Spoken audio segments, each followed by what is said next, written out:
જે ખોટી એફઆઈઆર થઈ હતી મારા પર અને ગંભીર કલમો હતી 307 જેવી, એમાં 80 દિવસ બાદ નામદાર હાઈકોર્ટે હુકમ કર્યો અને મને શરતી જામીન મળ્યા છે। ત્યારે આજે હું બહાર આવીને મને આવકારવા માટે અમારા આગેવાનો અને સમાજના પરિવારના બધા આવ્યા છે। ત્યારે આજનો દિવસ એ સારો દિવસ છે અને મારા પર જે ભરોસો આ લોકો મૂકે છે એ વિશ્વાસ આવનારા દિવસોમાં કાયમ રહે એટલી શક્તિ માતાજી આપે, પ્રકૃતિ મને આપે, એ પ્રાર્થના કરવા માટે આજે અમે મંદિરે આવ્યા છીએ। નવરાત્રી આપને પડી છે એવું કહી શકાય? હા, જે દિવસે પહેલા નોરતા હતા ત્યારે એ દિવસે જ મારા જામીન થયા છે। આગળ 6 વખતે નામદાર હાઈકોર્ટમાં પણ તારીખ પડી હતી, 2 વખત સેશનમાં મારા રદ થયેલા। ત્યારે ઘણા લોકોએ વ્રત પણ રાખ્યા, ઉપવાસો કરી, માનતાઓ રાખી, ઘણા લોકોએ બાધાઓ પણ રાખ્યા હતા। ત્યારે પહેલા જ દિવસે જ્યારે આ જામીન થયા છે ત્યારે આજે અમે હરસિદ્ધિ માતાજીના મંદિરે એમનો આભાર વ્યક્ત કરવા માટે, એમના દર્શન કરવા માટે અમે આવ્યા હતા। સીસીટીવીની જો વાત કરીએ, સીસીટીવી ચાલુ હતા કે બંધ હતા? આપને કે ખ્યાલ હતો કે કેમેરો સામેની સાઈડ હતો કે સાઈડ પર હતો? સીસીટીવીની માંગ કરી રહ્યા પ્રાંત કચેરીના પ્રાંત અધિકારીના ચેમ્બરમાં એટીવીટીની મિટિંગ હતી અને સરકારી પ્રતિનિધિ તરીકે અમે, ધારાસભ્ય તરીકે અમે હાજર હતા। એના તમામ સીસીટીવી ફૂટેજ હતા, સીસીટીવી કેમેરા ચાલુ હતા, પણ આ લોકોએ પ્રી પ્લાનિંગથી મારી સાથે બબાલ કરી। કેમ કે મનરેગાનું જે કૌભાંડ હતું એ મેં ઉજાગર કર્યું, તેમાં ઘણા નેતાઓના નામ બહાર આવે એવા હતા અને સાથે સાથે અનેક બાબતોએ હું કાયમ પોલીસ સામે ઉતરતો હોઉં છું। દારૂ હોય, આ વિસ્તારમાં ખોટા દંડ ઉઘરાવે તો પોલીસે પણ મને ફિટ કરવાનું આખું માળખું ગોઠવી કાઢ્યું। એટલે અહીંના જે તે સમયના આઈપીએસ અધિકારી અને ભાજપના કેટલાક નેતાઓએ ખોટી કલમો ઉમેરીને મને જેલમાં ફસાવી દીધા। પણ મને ન્યાય પ્રણાલિકા પર પૂરો ભરોસો છે, આવનારા દિવસોમાં મારી સાથે ન્યાય થશે, સત્યની જીત થશે। ખાસ કરીને આજે ચુકાદો આવ્યો છે, શું લાગે છે તમને શરતી જામીન છે? હા, મારા જે નામદાર હાઈકોર્ટે ચુકાદો આપ્યો છે એમાં મારા મત વિસ્તારમાં પ્રવેશબંધી ફરમાવેલી છે, એનું કારણ એવું છે કે પોલીસ દ્વારા એફિડેવિટ એ પ્રકારના રજૂ કરવામાં, માથાભારે માણસ તરીકે મને સાબિત કરવામાં આવે છે। પણ હું અહીંના લોકોના ન્યાય માટે હંમેશા લડતો હોઉં છું અને મારે કોઈ 2 નંબરના ધંધા પણ નથી। ત્યારે આવનારા દિવસોમાં મારું ગામ, મારો પરિવાર, મારું ઘર, મારા મત વિસ્તારનું જે લોકો છે એમના સુખ દુઃખમાં જવા માટે, એમના કામ કરવા માટે, મારા મત વિસ્તારમાં જવા દે એ પક્ષ રાખવા માટે અમે નામદાર હાઈકોર્ટ અને સુપ્રીમ કોર્ટમાં અમારા વકીલની સલાહ લઈને જવાના છે। આજે આ તારીખ છે, આપ ગયા નથી?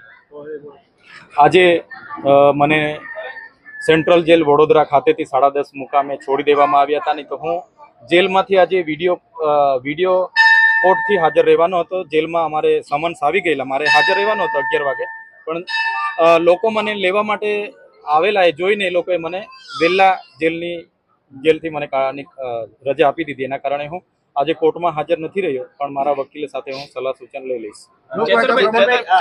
ખાસ કરીને આ જે સમગ્ર જે કેસ છે એ બાબતે તમને કોનું ષડયંત્ર લાગે છે? તમે જુઓ, એટીવીટી જે બજેટ આવે છે એ તાલુકાના વિકાસનું બજેટ આવે છે। ધારાસભ્ય તરીકે મારે અને તાલુકાના પ્રમુખે 2 જણે હાજર રહેવાનું હોય છે, તો ત્યાં જેને લાગે વળગે ને એવા કોન્ટ્રાક્ટરોને સભ્ય તરીકે આ લોકો મિટિંગમાં બેસાડે તે તો હું ના ચલાવું।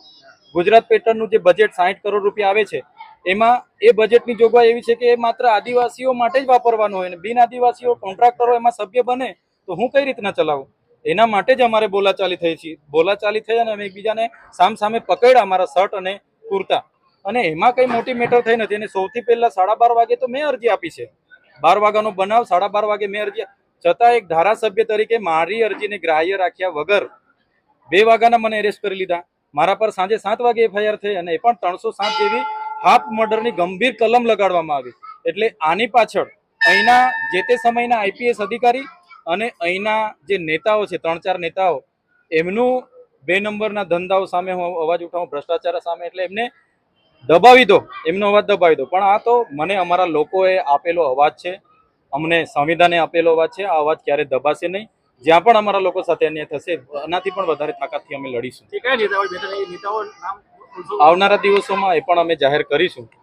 પણ તમે જોઈ લો, એક સીસીટીવી ફૂટેજ ગાયબ કરી દેવામાં આવે, મારી ધારાસભ્યની અરજીને ગ્રાહ્ય રાખવામાં ન આવે, ધારાસભ્યને એફઆઈઆર પહેલા 7 વાગે એફઆઈઆર થાય ને દિવસે 2 વાગે એરેસ્ટ કરી લેવામાં આવે। એટલે તમે વિચારી શકો છો આમાં કેટલું મોટું ષડયંત્ર હોઈ શકે છે। અને બીજું, તાલુકા પંચાયત સાગબારાના બેન, એ બેનના ઘરે હું ગયો છું, કેલ ગામ છે, બેનના ઘરે ગયો છું, એ બેન સાથે હું મળ્યો, કદાચ મિટિંગમાં આવ્યા હશે, એક શબ્દ એ બેન સાથે હું બોલ્યો પણ નથી। અને તાલુકા પંચાયતના બંધારણીય પ્રમુખના હોદ્દા પર રહીને બેન જૂઠું બોલે એ કેટલું વ્યાજબી છે. અને હું કેમ મહિલા પર બોલું? ત્યાં કોઈ બીજી વાત જ નથી થઈ. સભ્યને લઈને કે આ સભ્ય નહીં ચાલે એ જ વાત હતી, બીજી કોઈ વાત નથી થઈ. છતાં ગંભીર પ્રકારની એફઆઈઆર કરી, જેના કારણે 80 દિવસ સુધી હું મારા લોકોથી દૂર રહીને જેલમાં એકલો રહ્યો. એનું મને દુઃખ છે કે મારા લોકોના સુખ દુઃખમાં હું હાજર નથી રહી શક્યો. છતાં લોકોએ ભરોસો મૂકીને આજે મારી સાથે મારો ઉત્સાહ વધારવા માટે આવ્યા છે. એમનો ભરોસો હું ક્યારેય નહીં તોડું. ગમે તેવા દબાણો આવશે, હું ક્યારેય બીજા પક્ષમાં નહીં જાઉં. આમ આદમી પાર્ટીમાં રહીને જ આવનારા ભવિષ્યમાં હું આગળ વધીશ. ચેતરભાઈ, અત્યાર સુધી જે વાતો ચાલી રહી છે કે ચેતરભાઈ ગ્લાસ માર્યો છે, આપ તો એ વાતના સાક્ષી છો, એમાં શું સત્યતા છે? પ્રાંત અધિકારી શ્રીની ચેમ્બરમાં હું ગ્લાસ માથામાં મારું, કાચનો ગ્લાસ માથામાં ઈજા થાય, વાગે, સામાન્ય માણસને પણ ખબર પડે, નાનું બાળકને હોય ને એને પણ ખબર પડે કે કાચનો આટલો મોટો ગ્લાસ માથામાં વાગે તો એને ઈજા થાય. આ ભાઈને ઈજા નથી કે દવાખાને કોઈ સારવાર જ નથી લીધી, તો કઈ રીતના 307 લાગે મારા પર? એટલે આ આઈપીએસ અધિકારી કેટલાક ભાજપના નેતાઓએ પ્રી પ્લાનિંગ દરમિયાન ખૂબ જ બંધ બેસતું બેસાડ્યું છે. પણ આવનારા દિવસોમાં કોર્ટમાં ચાલવાનું નથી.